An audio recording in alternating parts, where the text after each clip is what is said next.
నమస్తే. ఇన్నాళ్ళు నన్ను సపోర్ట్ చేస్తూ, ఎంకరేజ్ చేస్తూ మీ ప్రేమని నాకు అందిస్తున్న ప్రతి ఒక్కరికి కృతజ్ఞతలు.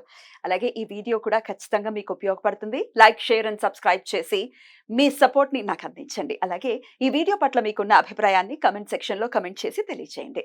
ఇప్పుడు వీడియోని చూద్దాం. మురళి గారు, మార్చి నెల ప్రారంభం కాబోతుంది. అవును. మార్చి నెల మనం మాస ఫలితాలు కూడా చెప్తూ ఉన్నాం కాబట్టి, సో చెప్పండి, మార్చ్ నెల రాశి ఫలాలు ఎలా ఉన్నాయి అనేది ఒక్కసారి? తప్పకుండా తల్లి.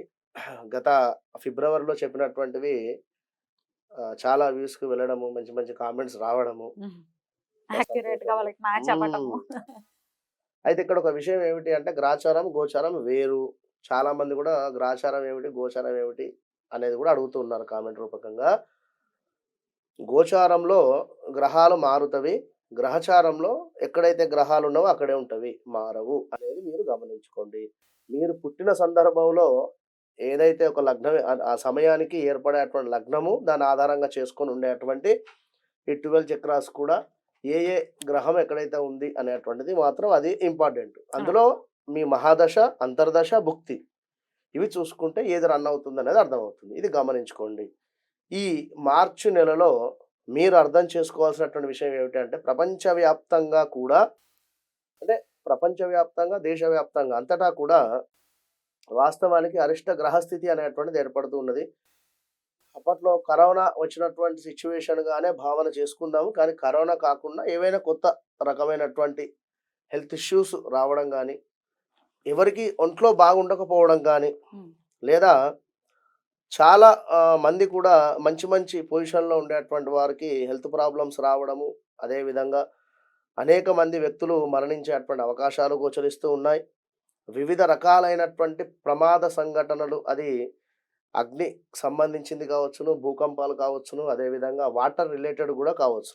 మన దగ్గరనే మనం అంటే హైదరాబాద్‌లో ఉన్నాం. మన దగ్గరనే కాదు, దేశవ్యాప్తంగా చెప్పడం జరుగుతున్నది. విషాదకరమైనటువంటి సంఘటనలు కూడా జరిగేటువంటి పరిణామాలున్నాయి. ప్రతి ఒక్కరు కూడా ఈ యొక్క మార్చి నెలలో మీ యొక్క ఇష్టదైవాన్ని తప్పకుండా కూడా కొలుచుకుంటూ ముందుకు వెళ్ళాలి. ఆచితూచి అని చెప్పడం జరుగుతున్నది. రైట్.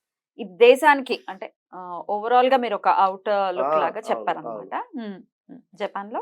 ఇప్పుడు జపాన్‌లో భూకంపం గావచ్చును, లేదా ఇంకా మరెక్కడో తుఫాన్ గావచ్చును. అంటే ఎక్కడైనా కూడా ఉక్రెయిన్‌లో మనకు యుద్ధం జరిగేటువంటి సందర్భం గాని, ఎప్పుడో 2021లో గాని, అంటే ఇంకా ఇలాంటివి చాలా ఉన్నాయి. యుద్ధ సంఘటనలు కూడా ఏదుంది. అది ఏదో మనము ఒక గన్ పెట్టి పేలవడం అనేటువంటిది కాదు. ఇప్పుడు రాజకీయాలలో కూడా యుద్ధపరమైనటువంటి మాటలు మాట్లాడుకున్నా కూడా ఇబ్బంది. ఇప్పుడు రాబోయే ఎలక్షన్స్ కావచ్చు, ఇంకేదైనా. ఎలక్షన్స్ కూడా రాబోతున్నాయి. ఆ మొత్తానికి ఏమిటంటే అరిష్ట గ్రహ కూటమి అనేటువంటిది ఏర్పడుతూ ఉన్నది కనుక బీ ఎట్లా కేర్‌ఫుల్. గ్రహస్థితి ఒకసారి చెప్పండి? రాహుకేతువులకు సంబంధించి ఒక గురువుగారు ఒక్కడే బయట ఉండడం జరిగింది. అదే విధంగా సూర్యుడు, శని కలవడం కావచ్చును, లేదా ఈ యొక్క గురువును శని భగవానుడు చూడడం కావచ్చును. కంప్లీట్‌గా కూడా రాహుకేతు మధ్యలో అన్ని గ్రహాలు బందీ అయిపోయి ఉండడం కావచ్చును. ఇట్లా అటు బుధ, శుక్ర, కుజ వీళ్ళందరూ కూడా కలిసి ఇవన్నీ కూడా రాహుకేతు మధ్యలోనే ఉన్నారు. నచ్చడం. అదంతా ఖాళీ ఉంది. యాహ్! విన్నారా? యాహ్! రైట్. గ్రహస్థితి అయితే ఎలా ఉంది? మరి ఈ నెల రోజుల పాటు అంటే మార్చ్ ఎప్పటి నుంచి ఎప్పటి వరకు చూసుకోమంటారు? ఇప్పుడు మీరు చెప్పేటటువంటి ఫలితాలు మార్చి నెల మొత్తము కూడా మొత్తం. జాగ్రత్తగా ఉండండి. హ్మ్. అసలు డీటెయిల్‌గా మనం చూసుకుంటే ఏ రాశి వాళ్ళకి ఎలా ఉంది? వాళ్ళు చేసుకోవాల్సినటువంటి పరిహారాలు, తీసుకోవాల్సినటువంటి జాగ్రత్తలు ఇప్పుడు తెలుసుకుందాం. ఇక వృశ్చిక రాశి వారికి ఎలా ఉండిపోతుందండి మార్చ్ మాసం? వారికి మార్చి మాసమైనా లేదా నెక్స్ట్ మాసమైనా పాపం శనిగ్రహము మారేంత వరకు ఇబ్బందే అని చెప్పుకోవచ్చు. ఎప్పుడు మారుతున్నారండి? 25 తర్వాత మారేటువంటి పరిస్థితి 2025. అలా అని చెప్పి మీరేదో నర్వస్ కావాల్సినటువంటి పని లేదు. గురుగ్రహం మారేదుంది. అత్యంత పెద్ద గ్రహం అది. సూర్యుడు మారుతున్నాడు. అదేవిధంగా బుధుడు, శుక్రుడు వీటి వలన ఎలా ఉంది అనేది ఒకసారి మనం ప్రిడిక్షన్ చూద్దాం. వీరికి ఏమిటి అంటే అర్ధాష్టమ శని మూలకంగా వాస్తవానికి 2021, 22, 23లో విపరీతమైనటువంటి ఇబ్బందులు. అది ఎలాంటివైనా బ్రేకప్స్ కావచ్చును, ఇంట కావచ్చును, బయట కావచ్చును, గొడవలు కావచ్చును, మనీ రిలేటెడ్ ఇబ్బందులు కావచ్చును, స్థాన చలనాలు కావచ్చును, ప్రదేశ మార్పులు కావచ్చును, ఇవన్నీ కూడా జరిగిపోయి ఉన్నాయి. చిన్న చిన్న పరిహారాలు చేసుకొని ముందుకు వెళ్ళండి, బాగుంటుంది. రైట్. అయితే ఈ యొక్క అర్ధాష్టమ శని ఇబ్బందులు అవి ఎప్పటికీ ఉండేవే శనిగ్రహం మారేదాకా. ఇక మిగిలిన గ్రహాల సంగతి చూసుకున్నట్టయితే హౌస్ రిలేటెడ్ చేంజెస్ మరలా కూడా కనబడుతూ ఉన్నాయి. గృహ నిర్మాణము ఇక్కడ గృహము ఏదో ఇల్లు కట్టుకుందామని చెప్పి జాగ తీసుకొని ఉన్నాము, నడుస్తూ ఉన్నది. బిల్డర్ వచ్చేసరికి సగంలోనే ఆపేసి వాడు వెళ్ళాడు అనేటువంటి బాధ కానీ, లేదా హౌస్ రిలేటెడ్ అసలు ముందుకు వెళ్ళడం లేదు అనేటువంటి బాధ కానీ, ఇవన్నీ ఉంటాయి. కొంచెము గృహానికి సంబంధించి అనుకుంటే పూర్తిగా మీ చార్ట్ చెక్ చేసుకున్న తర్వాతనే ముందుకు వెళ్ళండి. ఈ యొక్క వృశ్చిక రాశి వారు తొందరపడి ఎక్కడ కూడా ఇన్వెస్ట్మెంట్స్ చేయకండి. ల్యాండ్ మీద కానీ, అపార్ట్మెంట్స్ మీద కానీ, ఇల్లు కడతారు అనేటువంటి దాని మీద కూడా. విన్నారా? ఇంకా విషయం ఏమిటంటే పనులు ఏమిటంటే మెల్లగా వెళ్ళేటువంటి శని అంటేనే ముసలివాడు కనుక ఈ శని పీరియడ్లో మొత్తం అన్ని పనులు మెల్లగానే అవుతాయి. ఎవరో డబ్బులు ఇవ్వాలి, మెల్లగా ఇస్తారు. మీరు ఎవరికైనా ఇచ్చుకున్నా కూడా మెల్లగా ఇచ్చేటువంటి పరిస్థితి. ఇట్లా గౌట్ ఇబ్బందులు, అగ్ని ప్రమాదాలు మాత్రం పొంచి ఉన్నాయి వీరికి ఏదో రకంగా. అంటే అగ్ని ప్రమాదాలు అంటే మనకెందుకు జరుగుతాయి అని అనుకోవచ్చును. ఇవాళ రేపు చూస్తూ ఉన్నాం, ఎలక్ట్రిక్ వాహనాలు నడుస్తూ ఉండగా అదేదో వచ్చేటువంటి పరిస్థితి కనుక అగ్ని ప్రమాదాలు పొంచి ఉన్నాయి. జాగ్రత్తగా ఉండండి. భూమూలక ఇబ్బందులు, యాక్సిడెంట్స్ ఉన్నాయి. వాస్తు బాగాలేని ఇల్లు కొని దానిని రిపేరింగ్ కోసం డబ్బులు ఖర్చు పెట్టడం. విన్నారా? ఏదో తక్కువ రేటుకి వచ్చిందని చెప్పి ఇల్లు తీసుకుంటే అది వాస్తు బాగా ఉండకపోవడం, దాని మీద కాస్త ఎక్కువ మొత్తంలో డబ్బు ఖర్చు పెట్టడం, ఇప్పుడు హెల్త్ రిలేటెడ్ ప్రాబ్లమ్స్ రావడం, ఏం చేయలేకుండా ఉండేటువంటి పరిస్థితులు ఇలా ఉంటుంది. బంధువులతో గొడవలు అయితే గోచరిస్తూ ఉన్నాయి.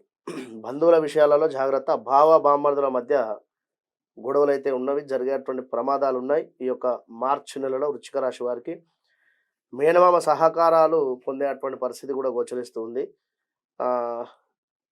మిల్క్ రిలేటెడ్ అంటే డైరీ ఫామ్ వారికి చాలా బాగుంటుంది. సొంత ప్రయోగాలు మాత్రం చేయకుండా ఏదో ఉన్నది నడిపిస్తూ ఉండండి అంతే. నెలకో 50,000 లేదా 20,000 వస్తూ ఉన్నవి నడవనివ్వండి. ప్రయోగాలు ఏం చేయకుండా ఉండండి. ఆఫ్టర్ గురువు మారిన తర్వాత ఎంతో కొంత మార్పు అయితే ఉంటుంది. సంతానం లేని వారికి సంతానం కలిగేటువంటి పరిస్థితి ఉంది. వాహన తీసుకోవడం, ఏమైనా వాహనాలు కొనేటువంటి పరిస్థితి కానీ, 2 వీలర్ కానీ 4 వీలర్ కానీ కొనుక్కుంటారు. ఆల్రెడీ కూడా కొనుక్కొని ఉండవచ్చును. వ్యాపారము అమ్మకానికి సంబంధించి చాలా బాగుంటుంది. వ్యాపారానికి సంబంధించి వీరికి చెల్లెళ్ళతో, తమ్ములతో లేదా ఆ స్థాయి వయసులో ఉండేటువంటి వారితో తగాదాలు పనికిరావు. ఎంత తగ్గితే అంత మంచిది అనేటువంటి విషయాన్ని గమనించండి. మీ గౌరవం తగ్గేటువంటి పరిస్థితి. పిల్లల చదువు 75% బాగుంటుంది. ఎందుకంటే పంచమాతు గురువు గారు ఉన్నారు కనుక చాలా చక్కగా వివరించారు. చెప్పినటువంటి విషయాల్లో జాగ్రత్త తీసుకుంటూ పరిహారాలు కూడా పాటించుకొని ఈ మార్చ్ మాసాన్ని చాలా ప్లాన్డ్ గానే చాలా జాగ్రత్తగానే వెళ్ళబుచ్చేటటువంటి పరిస్థితి ఉంది కాబట్టి జాగ్రత్తలు తీసుకోవడం అనివార్యం. రైట్ అండి. ఇక నెక్స్ట్ ఎపిసోడ్ లో ధనుసు రాశి గురించి మాట్లాడుకుందాం. థ్యాంక్ యూ సో మచ్ అండి. నమస్తే.